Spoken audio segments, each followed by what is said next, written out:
salaamaaleykum waa Ndar siggi leen ndigaale Iba Diagne waa Sénégal siggi leen ndigaale Iba Diagne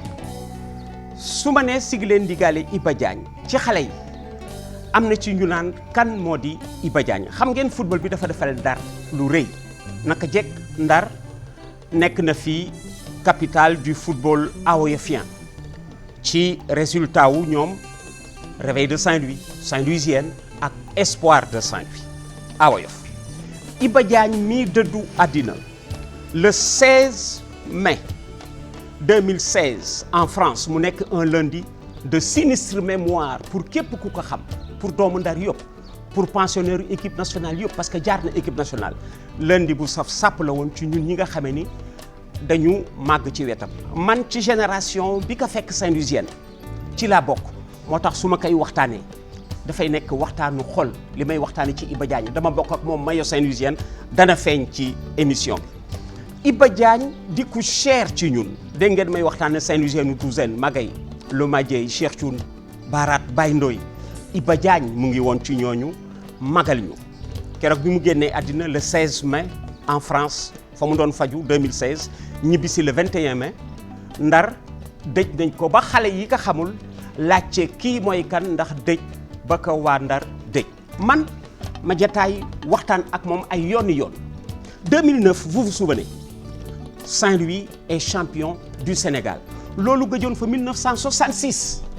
de 1966 à 2009 Saint-Louis déggul titre champion du Sénégal keroog bi ñu koy dégg maa nga ca Ndar ñu sacré Linguère champion du Sénégal ma ni maa ngaa dem waxtaan ci kër mag ji kenn Iba Diagne këram laa ko fekk ca Lodo waxtaan ak moom laay ubbee image yi ma dencoon ndekete boobu dénkaana lay def image yi ma tourné woon ak Iba Diagne en 2009 ba ñu sacré Linguère champion du Sénégal musul génn fenn man ni dama koy négal bis bu mag xëy na bu titre bi de loo Ndar ma mën ko génne ndekete booba temps lii la doon nekk waaye moo gën ba tey solennel fi ma koy génne waxtaan bi nga xam ne musul jàll fenn ma waxtaan ak Iba Diagne en 2009 keroog bañ ne Linguère champion du Sénégal Iba Diagne wax ma li mu yëg. Cela est tellement vrai que yow si année boobu tu as participé dans le premier match avec la Saint-Louisienne en 1965-66 on a pris la coupe et le championnat. Oui. Donc après 3 ans après c'est la fusion. Mais donc je crois que dernière année bi Saint-Louis mu jël nekk champion c'est la saison 65-66. kon bu ñuy jataayee Iba Diagne damay dellu si fa Saint-Louisienne jógee xam nga Saint-Louisienne dafa dominé haut-oeuf les années 59 diggante Côte d'Ivoire Mali foofu yëpp Togo mu jaar fa jël coupe d'haut-oeuf en mai 1959 Waly Ndiaye Sidat Diop Douzen Sey David Diagne nga am Cheikh Thioune ak Oumar Ndiaye ci milieu terrain bi en attaque Sidi Ndiaye état droite Karim Ndiaye état gauche les deux intérieurs Lomadieye ak Magay Ama Diaw et avant-centre Iba Diagne mi ngi ci effectif bi Sidat Diop dem en France l'arrière droit bi ñu gagné haut-oeuf Iba Diagne jël poste bi mu jël ko nag apporté ci beneen touche Magay ma koy wax barki démb bi Iba Diagne ñëwee dafa indi beneen touche offensive parce que du woon arrière de garde c'est un arrière qui attaque sans arrêt di yéeg di centrer di yéeg di centrer loolu la indil Saint-Louisienne ba ci finalu 1961 la première finale de la Coupe du Sénégal de football Iba Diagne est dans l'équipe aux côtés des Lomadieye des Douzaine et des Barat. kon équipe baa ngi nii finale Coupe du Sénégal 1961 fekk justement Iba Diagne di gan ci équipe bi Sidat Diop dem na en France Iba Diagne jël poste arrière droit bi moom la ma Magay doon wax naan ma bi Iba Diagne ñëwee daf leen apporter beaucoup plus de substance sur le plan offensif équipe bi gën a dëgër ci kaw kon Iba Diagne moo nekk ni deuxième accroupi sur votre gauche ki nekk ci droitam di Barat Dieng joué lui en équipe nationale dès 1961 kon finalu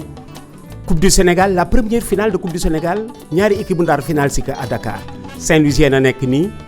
finale si woon kaak Espoir de Saint-Louis kon Iba Diagne moo nekk deuxième noonu sur votre gauche ki ci digg bi di Lomadieye bi ngeen di dégg meilleur buteur du Sénégal de tous les temps 58 59 60 30 buts en 58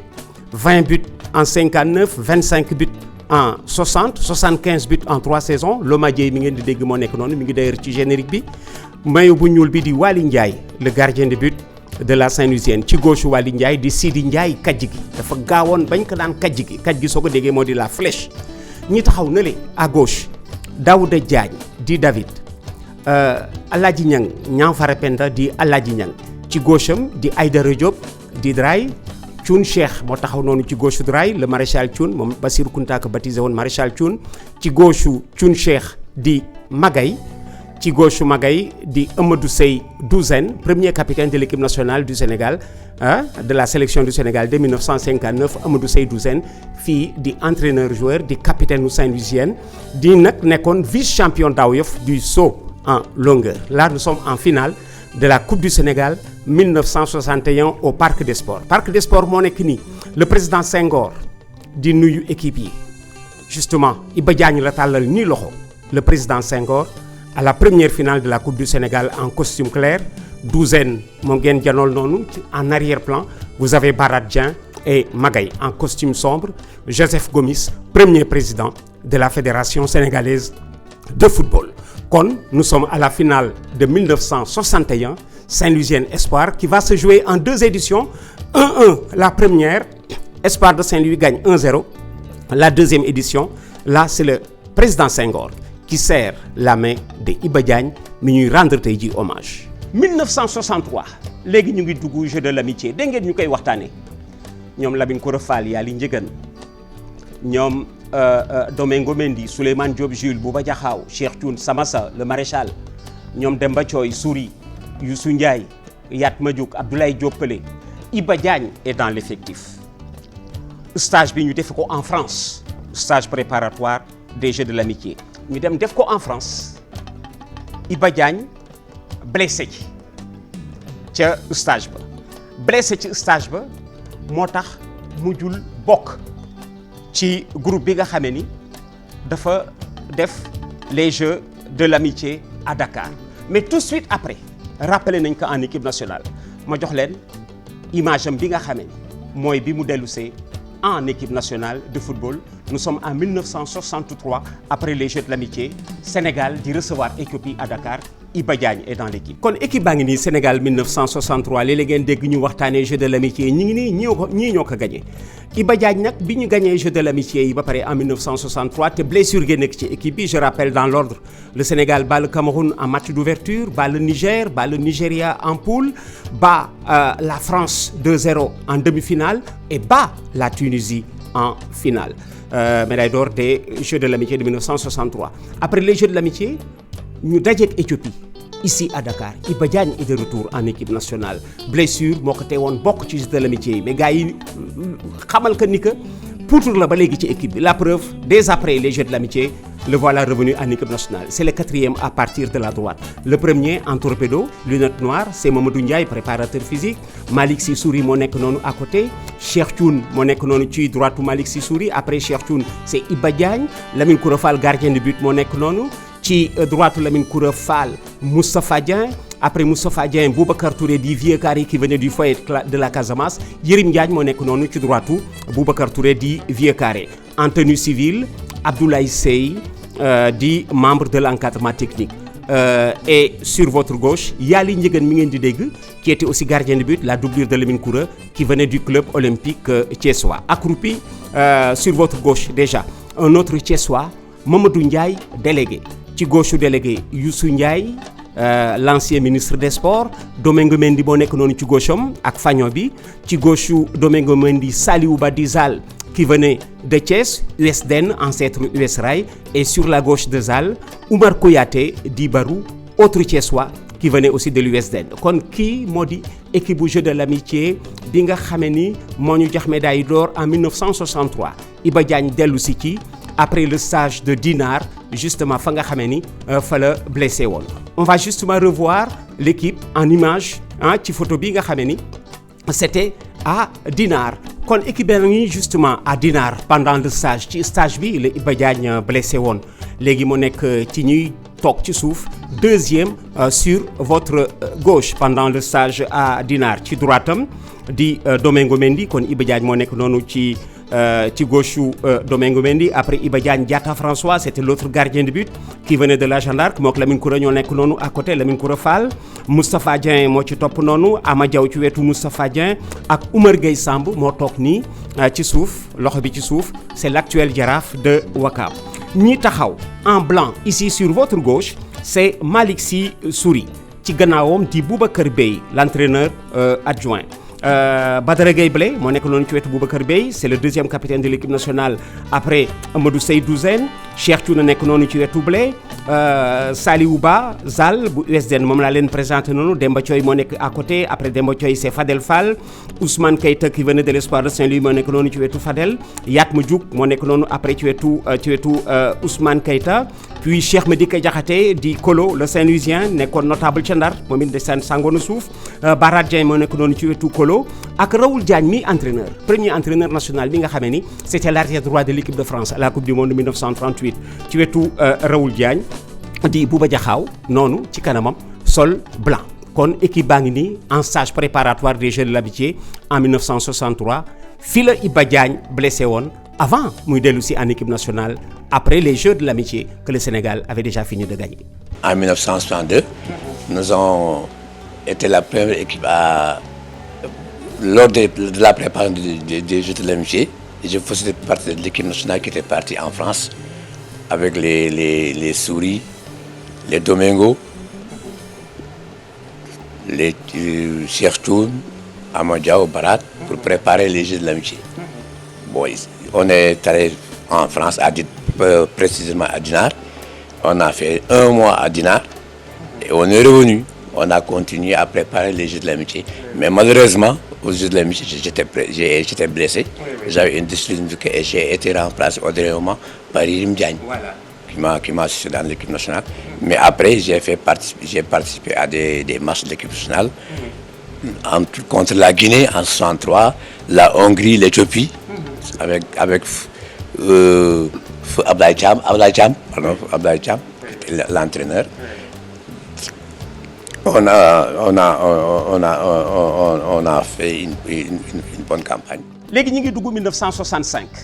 génération baa ngi dem nag ñoom Loma Dieye ñoom David ñoom Douzen ñoom Waly Ndiaye ñoom Cheikh Thioune sama génération di ñëw ànd ceeg Baye Néné ak Oumar Sano ñoom Djibi Gueye ñi nga xam ni ñooñu jiitu ci effectif bi kon damay delloosi groupe bi nga xam ni mi ngi beesaat ak quelques anciens yu ñuy encadré parmi lesquels Baye Ndoye Ama Diaw Karim Ndiaye Sidi Ndiaye Cheikh Thioune léegi équipe bi moitié bi ancien la moitié bi ay jeunes image boobu laa leen di dellu sil photo kon mi ngi nii lii laay wax naan mélange yu ancien la ak junior gis nga Iba Diagne moo accroupi nii deuxième à gauche maa nekk ci wetam maa nekk ci gauche am Baye Ndoye Karim Ndiaye mi solu en noir moo àndoon ak ñoom Loma Dieye en 1959 bi ñu gagné AOF fële à l'extrême gauche gardien de but bi te sol ñaari genouillères yi du xam ngeen fii Djeylani Fall nekkoon fi Jaraaf il y a quelques années te nekkoon fi le meilleur buteur du Sénégal papa ma nekk nii boobu temps il enseignait à Saint-Louis Meïssa Fall donc vous avez à gauche Meïssa Fall Iba Diagne mi ci plateau bi Lay Diaw Baye Ndoye ak Karim Ndiaye ñee taxaw autre junior parce que ay junior a ngi ci man Babacar Ba moo taxaw na le à gauche Ramdan Fall en civil sol noonu chemise Sidi Ndiaye kàjji gi moo nekk noonu ci wetam moom laay wax ni dafa gaawoon bañ koy wax kàjji gi soo ko déggee moo di la flèche Madiaw Ndiaye moo làqu noonu ci gannaaw di rokk Waly Ndiaye Cheikh Thioune ci wetu Madiaw Baye Néné Gambie def la CAN 1965 Barata ngi noonu ci gauche am def d'Abidjan de 1961 Ama Diaw moo nekk noonu justement en tenue de ville Ama Diaw le premier Sénégal-Cameroun de 1961 a été joué à Abidjan en 1961 Sénégal gagné fa 4-0 keroog Ama Diaw bi moo leen dugal 3 bi kon bokk nous sommes en 65 léegi équipe baa ngi def peau neuve ne Iba Diagne ak ñoom Baye Ndoye ñu ngi ñuy magal ak ñoom Cheikh Thioune ak Barat ak Sidi Ndiaye kàjji gi parmi les juniors yi leen di rax Babacar Ba Ramdan et moi ma jonkan ci diggante Iba Diagne ak Baye Ndoye et là nous sommes en 1965 ñu nag yegg si léegi ci sumamu carrière Iba Diagne dafa am ci carrière yoo xam ni kenn dootu ko fàtte doublé kenn dootu ko fàtte surtout bi nga xamee ni Saint-Louisienne daf ko def ñaari yoon 1959 bi ñoom Loma Dieye douzaine dominé Awoyof jël jël championnat du Sénégal li nekk Sénégal yëpp ñu jël ko Saint-Louisienne déggatul loolu Ndar déggatu ko ba 1966 Saint-Louisienne doublé en finale c'était comme en 1961 une finale Saint-Louisienne 61 c'était Saint-Louisienne Espoir 66 c'était Saint-Louisienne Gaîté ici à Dakar finale boobu Saint-Louisienne gagné ko daal di doublé coupe championnat Iba Diagne ci carrière am doublé bi moo ko ci gën a neex bien sûr keroog ba ñuy waxtaanee titre xale yi en 2009 bi ko Amara Traoré defee ci biir këram ci biir salon man ka naan mais Iba bu Ndar amee lii dana la neex mais du doon lu nga xamee ni dafay dépasser li nga def parce que yow da nga doublé en 1966 Iba Diagne a ngi fàttaliku doublé 1966 boobu nga xamee ni Saint-Louisienne daf ko def mu nekk ci ñi ñu magal. Bon, bi ma si gën retenir c'est le match que nous avons joué avec le Casa Sport à Ziguinchor. On a joué un samedi matin et ce match-là tu as été parmi les buteurs. Oui. Je me souviens que les buts de la Saint-Louisienne ont été marqués par toi et je crois que c'est à 35 mètres. Et il y avait Toumane Camara qui était le gardien de but. Donc ça c'est un machin qui m'a marqué. C'est parce que c'était le mois de Ramadan. Oui. Ñu dem ñu ni bon Senghor doit venir l'après-midi, il y aura pas de service d'ordre. On était obligé de jouer le matin. On a dit comme on est tous disciplinés, on a pris le match à bras le corps. On a joué le matin et c'était la grande équipe du Casa Sport, avec les Toumane Diallo, les Tony, les Silva et tout ça. Donc c'était une Raymond Silva et c'était une grande équipe. Donc c'est par 3-2 que nous avons gagné le foyer de la Casamance. kon mi ngi nii Saint-Louisienne l'année du deuxième doublé après bu ñoom Amadou Sey douzaine Loma Dieye Magaye Cheikh Thioune en 1959 il dominait l'Afrique occidentale française 1966 mu nekk nag le deuxième doublé Saint-Louisienne jël yëpp année bi championnat coupe du Sénégal Iba Diagne moo nekk nii troisième à partir de la droite nekk nag ci mag ñi nga xamee ni ñu ngi ñuy magal à commencer par celui-là qui est à droite Thioune Cheikh le maréchal Thioune Cheikh Bassirou Kounta moo ko tudde woon ci droitam Baye Néné qui a fait la CAN 65 Baye Néné di Gambie Iba Diagne nekk noonu Meïssa Fall en casquette blanche moom laa leen wax ni leen mooy papa yi Djeylani Fall mi fi nekkoon meilleur buteur du championnat du Sénégal il y a quelques années di beau-frère ci Mbaye Diouf Dia ndeysaan Mbaye Diouf Dia sërëm moo doon soxna Meïssa Fall nii man maa nekk noonu ci droitu Meïssa Fall Sidi Ndiaye moo nekk noonu ci sama droite Sidi aussi ci mag ñi ñu magal la bon esprit ba niru ku maaseek ñun alors que 1959 mi ngi gagné coupe d'Awoyof ici accroupi à gauche Abdoulaye Traoré xam ngeen ko du yéen a ngi seetaan Armand Traoré ci championnat d'Angleterre te mu ñëw fii équipe nationale Sénégal papa ma nekk noonu accroupi à gauche Abdoulaye Traoré l'auteur du premier but de la finale 71 Linguère Jaraaf ci gauche Barat Dieng Oumar Sano moo jonk nii ci kanamu ballon bi c'est le grand frère de Bamba Sano Baye Ndoye autre ancien facile à vivre très agréable Baye Ndoye très bon esprit moo tax mu bu nekk ak xale yi ñu doon dafay mel ka commencé ak ñun Moussa Anne moo nekk noonu ci gauche Baye Ndoye tey jii mooy CTR ca Kaolack kii moo di début d'année début de saison bi nga xamee ni Saint-Louisienne dafay doubler léegi ñu agsi ci finale bi mu ngi nii le soir de la finale Iba Diagne nekk noonu moom la ñu identifié ici le gardien de but c'est Alioune Mbaye di Zeman au fond Gaîté Club kii c'est le soir de la finale Baye Ndoye mooy essuyer noonu le visage loxo bi ci visage bi sinon c'est Barat c'est Baye Ndoye c'est Ramdan Moussa Anne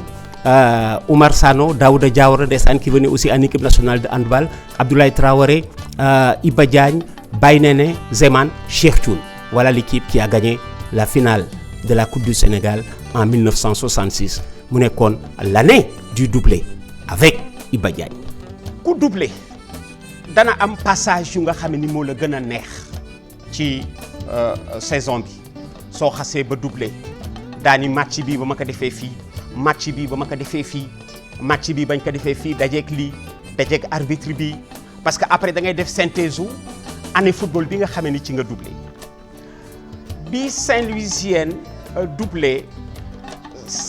Sénégal déggaat titre champion en 2009 ma ni Iba Diagne saison bi lan moo la ci gën a neex Iba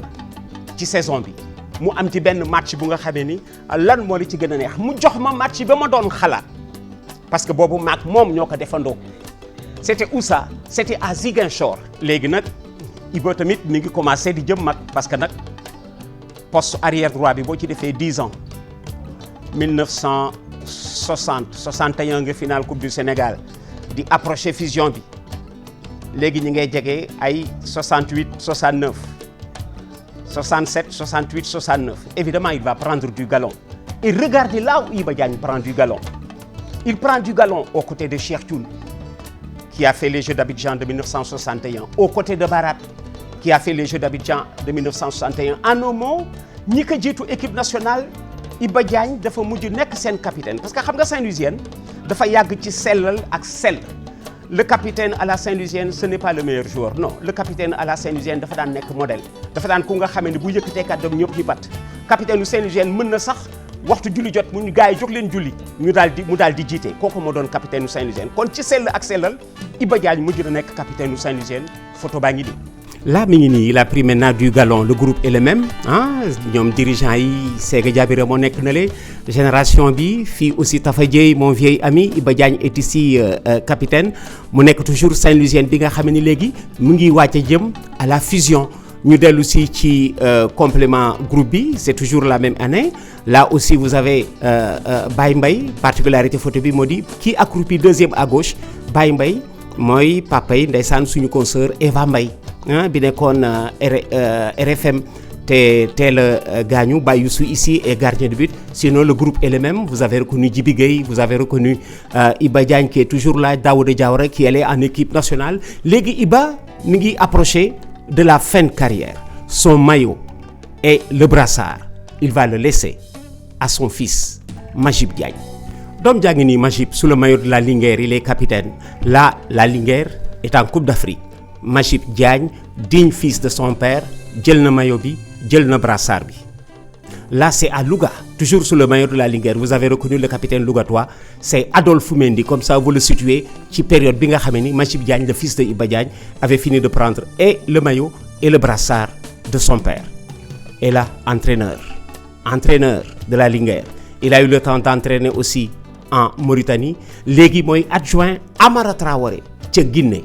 Magib Diagne fils de Iba Diagne. kon Iba Diagne balaa ñuy tàggoo danaa des ci biir famille am parce que ku dugg kër Iba Diagne di nga dajeeg mag mu nga xam ni mooy Amsata Seck di gorom Amsata Seck di dirigeant bëgg Iba Diagne ba yëkkati doomu magam may ko Iba Diagne bi nga xamee ni moom moo ko doon diriger ca Saint-Louisienne Amsata Seck sàngoo na suuf depuis 2012 depuis le 22 décembre 2012 sama dirigeant la woon à la Saint-Louisienne fa ma waxtaan ak Iba Diagne la waxtaan ak moom ndekete tey gunge Iba Diagne ci bis bi kon ñu déglu Amsata Seck mi nga xam ni dafa di gorom di dirigeant may ko doomam fële ca Ndar jiitu ko nag ci biir suuf. toujours man dama jàpp parce que sama xel dafa gàtt dama jàpp ni bénéfice bi ma am ci football amul benn supporter bu commencé am ci football. parce que man maa fondé ba am football moo tax ma fondé un foyer. may football katu Saint-Louisienne. bu nga xam ne bii dafa nekkoon sama xarit di ñëw sama kër gis sama doomu mag takk ko ñu jaboot. te man awma doom. njaboot googu la nekk sama doom. est-ce que. di ma soyee di ma neexal. à tel point que je passe une vieille une agréable vieillesse à cause de sa njaboot laa. te njaboot googu lu ma ko indil moo di football. est-ce que li ma ko indil moo di Saint-Louisienne. Iba Diagne bisam su ko goroom gunge Amsata Seck dana ci kontaan li ñuy wax naan lu yàlla ànd suuf du ko lekk tey ñoom ñaar ñëpp ñu ngi ci biir suuf Amsata Seck mi nekkoon dirigeant yëkkati doomam may ko mi ngi dëddu àddina 22 décembre 2012 Iba Diagne ñeenteet après mu fekki ga 16 mai 2016 Saint-Louisienne boole leen football ñu ànd à vie ba yàlla ñëw tey ñoom ñaar ñëpp ñu ngi ci dëkk bàyyeek njaboot gi Saint-Louisienne ak Ndar ak équipe nationale bi nga xamee ni Iba Diagne bi sol na maillot Saint-Louisienne bu ñu doon wut sportif du siècle ou dirigeant du siècle Amsata Seck bi ak ñoom Bran danañu nekk en lice kon mbokk yi li ma doon ñëwoon démb bu tey Sénégal di rendre hommage Iba Diagne mi génn àddina en France le 16 mai 2016 Ndar denc ko ci Càkka Njaay le 21 mai 2016 bis boobu la ñuy soog a xam kan moo di Iba Diagne ba ci hommage bi gore bi gunge ko ci Amsata Seck dirigeant bi nga xam ni daf ko may doomam jiitu ko nag ci biir suuf mbokk ñëwoon démb jërëjëf ba beneen ñuy ànd ak yéen ci wàll wi ni ñu koy defee.